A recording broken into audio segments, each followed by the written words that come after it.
I'm going to drop my Fable and my Pagebound in the caption below if you guys want to connect. But other than that, I will see you in the next chapter. I'll see you on the next slasher. You. Hey everybody, welcome back to I Got Bored. My name's Aiden Vargas and happy slasher summer. It's officially my favorite time of year. I love slasher summer. Some people have Christmas, that's great. Some people have regular Halloween, and that's awesome for you. I have slasher summer. It is my holiday. I celebrate it every year. It's my favorite time of year to be a human, to be somebody who appreciates art, to be somebody who consumes media. I love to consume all things summer slasher during the summer. I look forward to it every single year. I spend all my free time reading summer slashers. I spend all my free time watching summer slashers. I'm currently making my way through the entire Friday the 13th franchise. They're coming out with a TV show, so I need to finish before they release that TV show because I feel like the TV show is going to be so lore heavy that I need all the movies under my belt to really appreciate it. It also has Hot Velvet in it, so must watch. I also started the Sleepaway Camp franchise, movie 1. Weird, but loved it. Very iconic, very 80s, very campy. I do a Fear Street rewatch every single summer. I finished the entirety of I Know What You Did Last Summer as well, the OG summer slasher. I mean, you can't get more summer slasher than July 4th. And I'm also making my way through so many books. I believe I just finished summer slasher book number 10, and I plan on making a bunch of summer slasher videos for you guys. I want to do a recap of every single summer slasher that I read at the end of the summer, sort of rank them, how summer slashery they were, whether or not I would actually constitute them as a summer slasher, as a regular slasher, as something completely different. I'm also working on a couple of reading vlogs for you guys, and I thought it would be nice to just sort of make a video that's all about what exactly a summer slasher is, as opposed to a summerween or a normal horror or a normal slasher. I'm aware that other people might not be super fans of this genre as I am, so you might not know the difference between like a revenge kill movie or a serial killer movie and a slasher movie, because they are all different, in my opinion. Of course, I feel like I have to do like a little disclaimer of that everything in this video, of course, is my opinion. I am not the gospel know-all of slashers.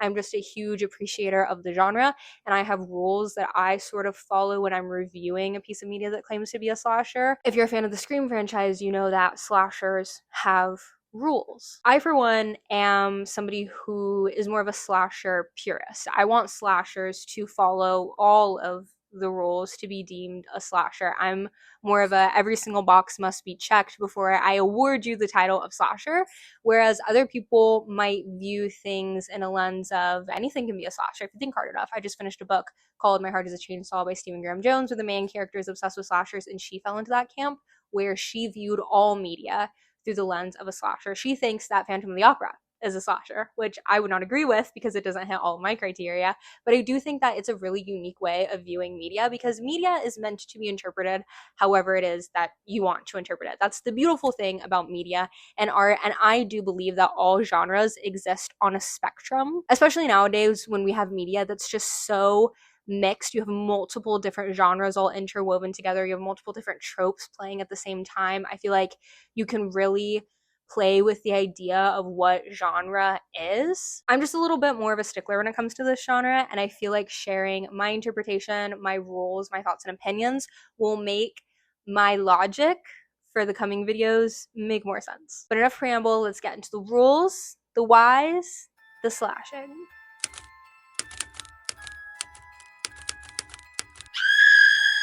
The first misconception we have to clear up is that a summer slasher takes place in the summer. Summer plays a really big role in the plot. A summer slasher is a summer-based slasher movie. It's not about when you're consuming a slasher. It's not about you watching Scream during the summertime. It is about the slashering taking place in the summertime. So Scream is not a summer slasher. I see it on so many summer slasher watch lists. No. The second Fear Street movie in the Fear Street trilogy is a summer slasher. The first and the third are not. But because the second one is so strong summer slasher vibes, I consume the whole franchise in the summer. But I also consume the whole franchise in the fall during normal slasher season. I feel like some people think that summer slasher season is just the consumption of scary movies in the summer, but that's not it.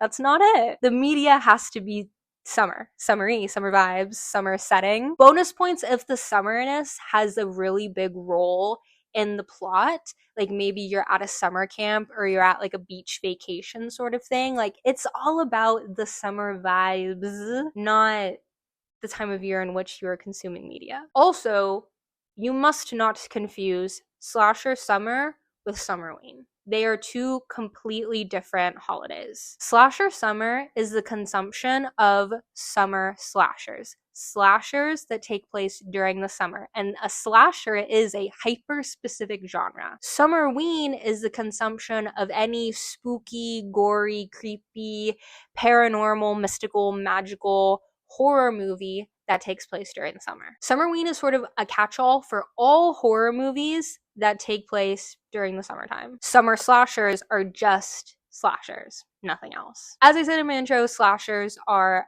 hyper specific, and I am a slasher purist. I like to follow all of the rules. You can honestly pick and choose. It needs to at least loosely follow some of these rules. It doesn't have to be hard and fast every single one. There are exceptions to the rule, and as I said, media is up for interpretation, but these are like the 6 main rules that I think about when I'm reviewing a piece of media that claims to be a slasher. Rule number 1, high body count. High body count. You can't have a slasher with 2 kills. Like, what is that? For me personally, I like my slashers to have at least 4 on-screen kills to really constitute as a slasher. And the thing is, the kill doesn't have to be shown on screen. I feel like a really great example is Sleepaway Camp. If you've seen that one, a majority of the kills in that first movie are just sort of implied. You see the knife, you see like a blood splurt, you like hear the thud of a body, but you don't actually see the kill. It doesn't have to be gory and it doesn't have to be graphic, but the kills have to be implied. There has to be a racking up of bodies. I hate when I watch or read something like claims to be a slasher, and it's like one person's dead. What's the slashing? Who's slashing? What is that? That was my problem with the I Know What You Did Last Summer movie. Everybody was surviving. Nobody was dying. Like, that's not a slasher. That's you're kind of failing at your job if nobody is dying. As I said, there can be some exceptions to the rule. Like maybe the film is taking place with a small cast. Like it's a group of 4 people in a cabin in the woods, and they're being chased and hunted and killed. You know, you have like a small cast to begin with. You're not going to have like a really high body count, but then you have to really lean into the other rules. Or at least have some unimportant characters dying, like maybe a gas station attendant, maybe a hiker in the woods, you know, some like no name characters, sort of like as we're watching our core group of people summering it up, skinny dipping and roasting s'mores or something, we have sort of like this background ominous footage of like people dying and something in the woods is slowly coming to get them, and then we start killing off the main people. Bottom line is, people gotta die in a slasher. A lot of people gotta die in a slasher, and my like base limit is 4. As soon as we hit 4 people dead, I'm like, ooh, we're in slasher territory. It's like how a serial killer doesn't become a serial killer until they've killed 3 people. For me, a slasher doesn't become a slasher until 4 people have died. Bonus points if the kills are creative. I love a creative kill. They don't have to be gory though. Gore does not equal slasher. Some slasher movies can be gory. Not all gore movies are slashers. For example, I do not consider Saw to be a slasher film, even though there's a high body count and there's a lot of creative kills, a lot of blood. I don't constitute it as a slasher because of rule number 2, which we'll get into in a second.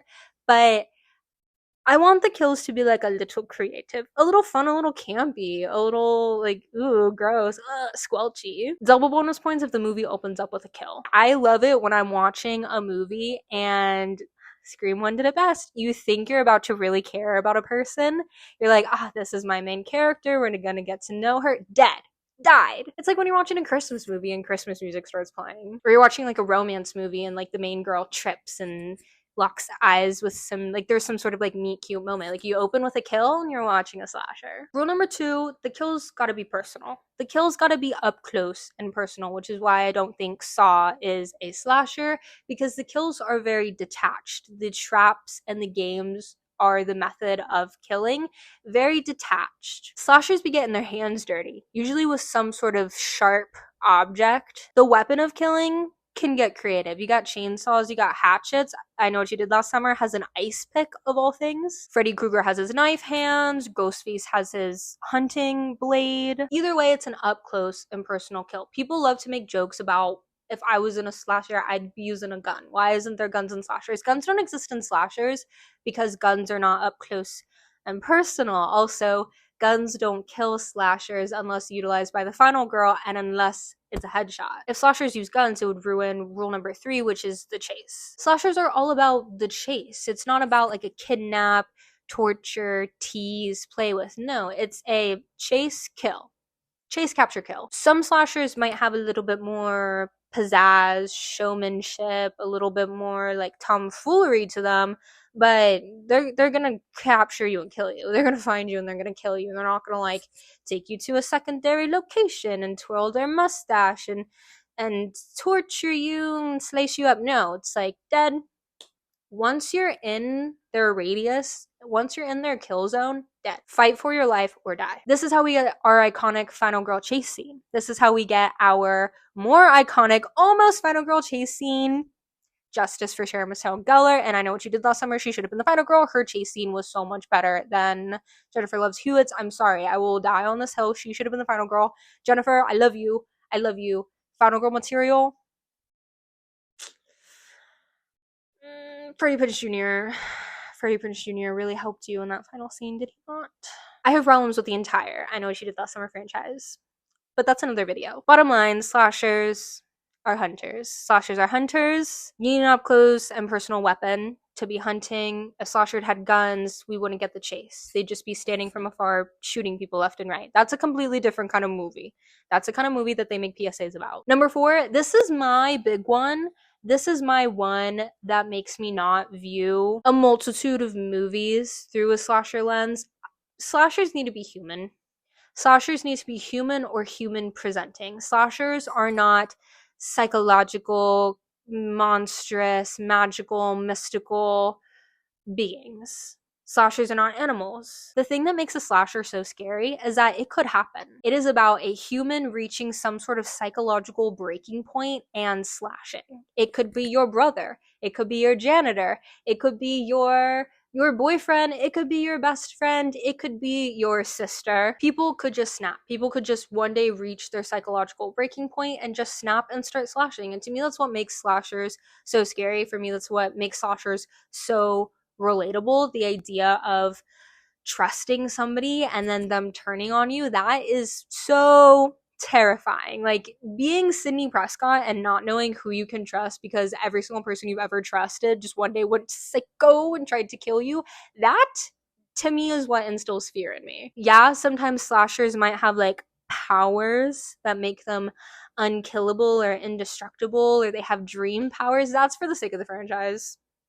And we're not going to get into that, okay? Freddy Krueger was human at one point. Michael Myers, human at one point. Jason, human at one point. Yeah, they're hard to kill, but like that's when you're getting into franchise territory.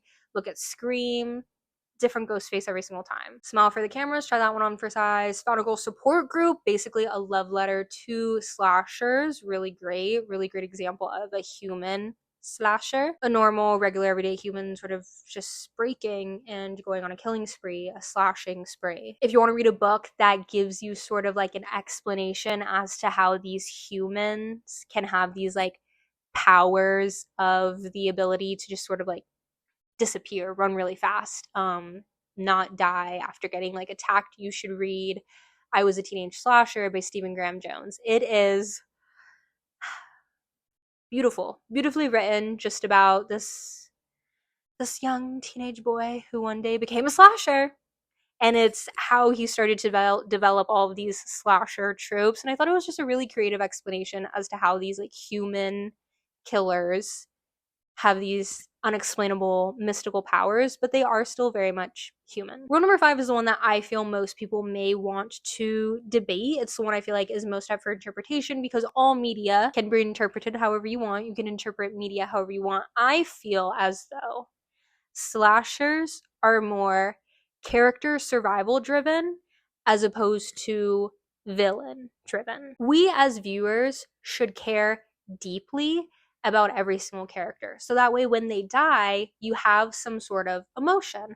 Whether it's, yes, they got what they deserved, I'm so glad they're dead, I hated them, or oh my god, I'm so sad, I'm literally gonna cry, how dare they, I'm gonna write hate mail to the author, like, sad, oh my god, terrible, terrible, terrible. You should feel an emotion. Slashers don't waste blood. Every single person that dies for a reason, and dies to further drive the development of the final girl and not the villain. I feel like horror movies can really get away with just packing in the senseless kills because every single kill is for villain development. They're a villain and they're evil and they're killing. Whereas in a slasher, every single kill is purposeful because it's for final girl development. Horror movies are about the villain and the why and the how and the let's save dairy of it all, whereas slashers are just about getting to the end credits, being alive, maybe getting some answers, maybe killing the villain, and then having to kill them again and again and again. A slasher isn't successful unless you care about the survival of the characters. It's about their story. It's about them living. The slasher, he's just killing. And I feel like once you start caring about the slasher more than their victims, you get into more of maybe like a serial killer territory, a revenge kill movie. And then rule number 6, slasher is gonna slash. Summerween can be